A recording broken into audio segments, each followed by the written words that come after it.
guys! Welcome back sa aking channel. So sa video na to, ituturo ko sa inyo kung paano nga ba mag-apply sa Lalamove bilang delivery rider or partner driver. Kaya kung interesado kayo sa video na to, tara na't umpisahan na natin. So let's go!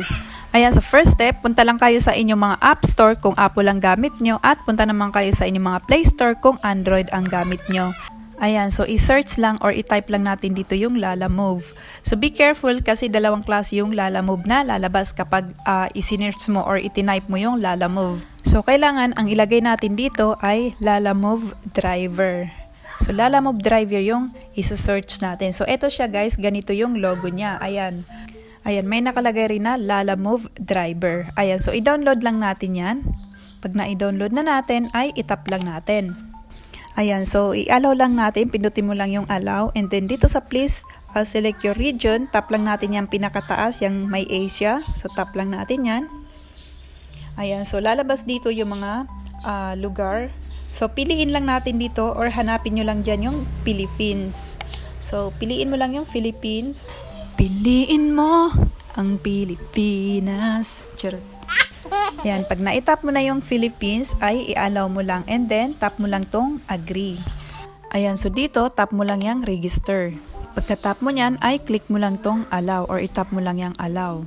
Ayan, so dito ilagay lang natin dito yung number natin. Make sure na active yung number na ilalagay nyo dito kasi doon magsisend ng code o di kaya naman ay doon kayo kukontakin sakaling ma-aprobahan ang inyong pag-a-apply. Ayan, after mo may lagay yung number mo, dito sa baba may nakalagay na city you will drive in. So pindutin mo lang yung arrow, tapos pumili lang kayo kung saan nyo gusto mag-deliver or kung saan city nyo gusto mag-deliver.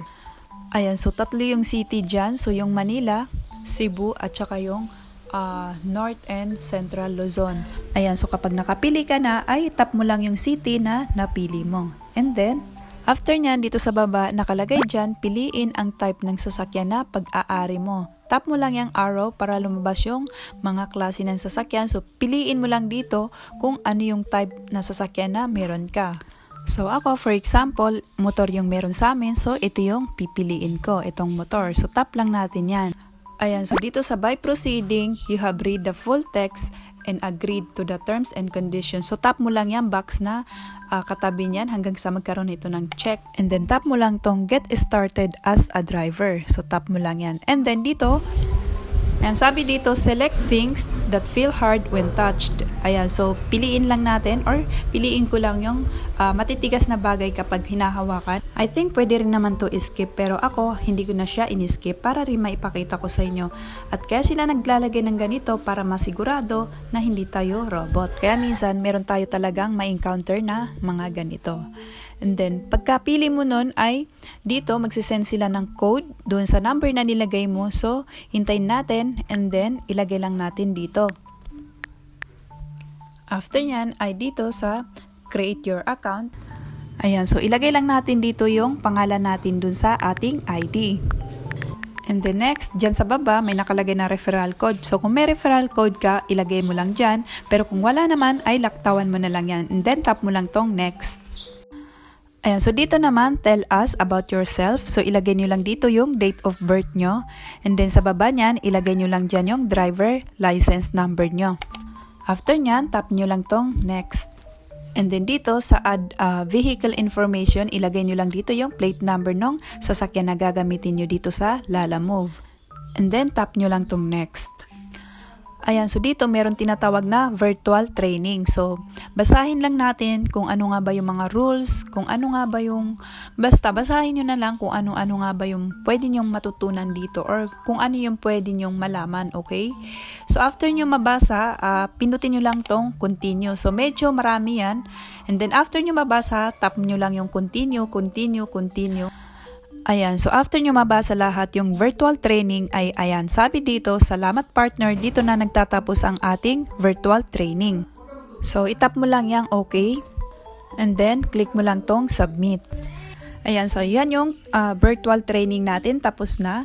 So ayan, so dito sa last things we need to verify, lalagay nyo lang dito yung mga ID or yung profile photo nyo. Pero ang una natin pipindutin ay itong vehicle ownership. So dito, pipiliin nyo lang or ilalagay nyo lang dito kung kanino nakapangalan yung sasakyan. So basahin nyo na lang, okay, kasi meron naman tong mga options. So for example, sa'yo naman nakapangalan yung sasakyan na yun, so piliin mo lang yun and then itap mo lang.